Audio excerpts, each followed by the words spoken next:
Scott Coker. Go ahead, Nolan. Scott, Bellator 261 in the books. You have a new interim heavyweight champion. Give me your thoughts on the night, the main event. Did it go down the way you were expecting? I'll tell you, I was a little bit surprised at the volume that these guys were active, and then I was also surprised by when there's that many punches thrown, usually somebody's going to get knocked out, and those guys are tough guys, big guys, tough guys, and they fought a great fight, and congratulations to the champ. And I guess talk to me a little bit about what's going on with your promotion and the Russian fighters, right? I mean, you guys showed it at the Fedor press conference. You have a lot of top tier fighters that have integrated here from Russia. You got light heavyweight champion. You now have an interim heavyweight champion. Is that really an area of the world that you guys have really targeted the talent pools recently, and it's paying off? You know, I'll tell you, it was something that when Fedor said to me, I have a team, I want to bring a team over. And then we started, signing fighters, developing it from different CIS territory countries. And then it just panned out that, they just have a lot of amazing talent in that area. And I think you're seeing it here at Bellator. Co-main event, Liz Carmouche with a very quick TKO, her first one since 2013. Do you think she's done enough to kind of sit in that number one contender spot, fight the winner of Velasquez versus Kielholtz? Yeah, I mean, I feel like she's definitely earned it. I thought that was a spectacular knockout. And Watanabe is no joke. I mean, this girl, if she had a little more time and got Liz to the ground, it would have been a very interesting battle. But she did what she had to do. I thought it was spectacular. And, to me, she should be in that spot. But I want to wait to see what the rankings come in at, and then we'll decide what we're going to do from there. Hey, Scott, congratulations on another great night. Moldavsky just won the interim title. We talked about Brian Bader next. Obviously, Bader's held up in the tournament. Could be a really long time. Mm-hmm. Is Moldavsky going to sit on the sidelines, or are you going to book someone else? Yeah, we just talked about that for a second. We're going to meet tomorrow morning and talk about, what the next steps are. But, after breakfast tomorrow, I'll have an answer for you, because really it depends if he wants to be active or what he wants to do. So, we definitely have enough events to where we could squeeze in another fight. And, depends on what happens with Ryan Bader. You're right. He could be out, another 6 months, maybe 7 months. I don't see it going past that, but he could be tied up into early next year. You talked about today, Fedor, you announced that he's going to be fighting in Russia. It was a big story. You didn't announce an opponent. Is there a couple that come to your mind that you want to leak out, that it's possibilities that you might be leaning that way? Has Fedor requested anybody? I'll tell you, there is a long laundry list here. People have raised their hands to come fight Fedor in Russia. So, I'm sure you guys know all the names that have been thrown out there. So, we're going to evaluate it, and then I'm going to talk to Fedor tomorrow morning and see what he's thinking. And I know what he's going to say. He's going to say, you guys pick it out, but I think that we should let him go home, think about it, talk to his coaches, because his coaches, his coach is not here. He's still in Holland, I think. So it'll probably take us a week or two to figure this out. But after that, it's going to be game on. Last question is actually a two-part question.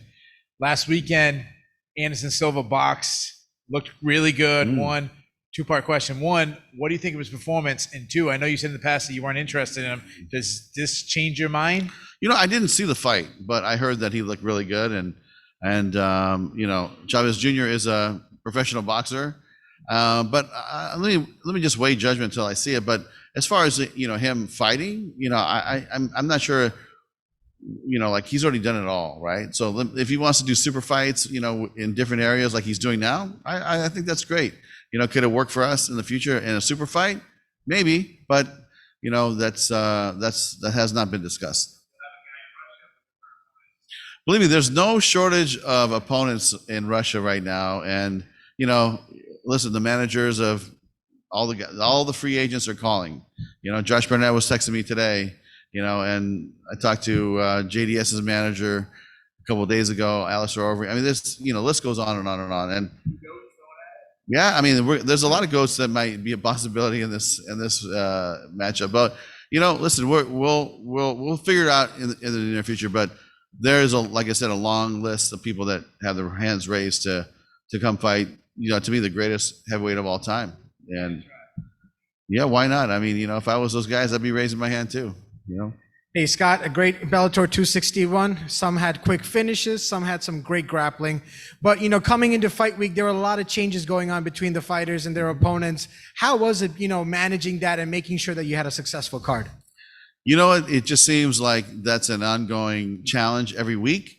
And sometimes it works out, like this time. We put the fight together, but sometimes it doesn't work out and we send a lot of people home. And I think we had, 2 fights on the undercard that fell through over the last 2 weeks. One was a pretest that they flunked a pretest, and that's just part of the protocol that we are, bound to, which is, I think, the correct way to do it. And it's just a week by week case. So, to me, I think there's light at the end of the tunnel with the COVID situation here, at least here in the United States.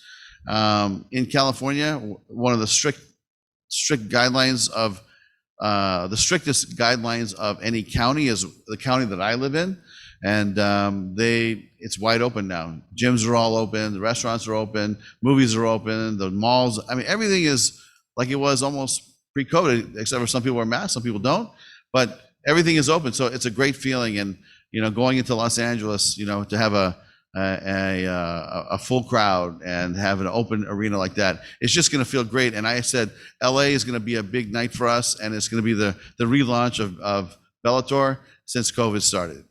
One final question for me. Like you said, you've been here at the Mohegan Sun since you restarted. How could you recap that journey so far?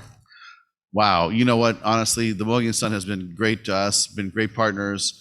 And it's been like a private sound stage for us. And we did all those great fights. When I look back at some of the fights we put together here in this bubble, it's quite amazing. And I have to give my staff a lot of credit and give, the Viacom protocol, piece of it was the right way to do it. And we stuck to our guns and we took about 3 months off when it initially hit. And then starting July of 2020, we started doing these fights and creating content, keep all the fighters busy, making content for CBS Sports Network and now Showtime. It's been a blessing to keep this thing going. All right, we'll take a couple more questions here. Giancarlo. Hi, Scott. Great event tonight. You just touched on it earlier about the uncertainty of COVID, the pandemic situation in other states. With the card you're having in Moscow, are you looking at maybe other countries, depending on what their situation is, to hold events, or are you going to be focusing on more the United States market towards the end of this year? Well, I mean, I'd say 80% of our fights are scheduled to be here in the U.S., and we will come back here, just like we're coming back for the Gegard Mousasi fight against John Salter on the 13th of August.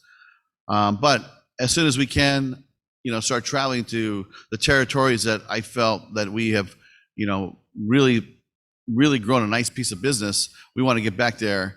And we have a lot of fighters in Europe that have been coming here, but we also want to go there and have them fight in their hometown. So, to me, I'd like to continue the international growth of Bellator, and Moscow is a big statement. I mean, to me, I honestly feel like that's something that I've wanted to do for the last 10 years since I've started working with Fedor, right? Is to go to Moscow and throw a fight. And Fedor always invited me, and I never, we couldn't work out the timing. I haven't been there.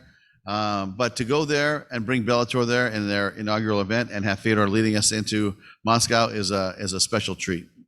Michael? Scott, congratulations on a great event. Following up a little bit on what Giancarlo asked, is Bellator, to be more specific, targeting either Mexico, Puerto Rico, or anything, or any Latin American countries to host an event in the future or in the near future? I don't think it's going to happen this year. I believe if COVID did not hit, we would already be in Latin America, especially Brazil, because that was definitely on the map. But, right now we're focusing on 80% of our business here in the U.S. and we have Moscow. And as Europe opens up, we'll go there. But next year, I think the sky's the limit. And we do have a lot of plans that we're laying out right now for 22 and 23, 24, and even 25. So a lot of good events in the future and international expansion into areas that we haven't gone, that the company has identified which countries are important to them, and that's where we're going to go. Last one, Jay. Hey, Scott, congratulations on the event tonight. And just continuing on with that international theme, with the move to Showtime, one of the things we saw is that Canadian viewers no longer had access to Bellator outside of the YouTube channel. Just wondering if there's an update on the broadcast situation up here. Yeah, you know what? That was something that we're trying to work out so the fans can tune back in. But I believe, like you said, it is available on YouTube, right, in Canada? Definitely is. Yeah, so we wanted to make sure that the Canadian fans still had access to it. But as far as the linear television broadcast opportunity, we're talking to a few broadcasters right now, and that might take some time, but hopefully we'll have it pieced together pretty soon. All right. Thanks for the time, Scott. Appreciate it. Thank you.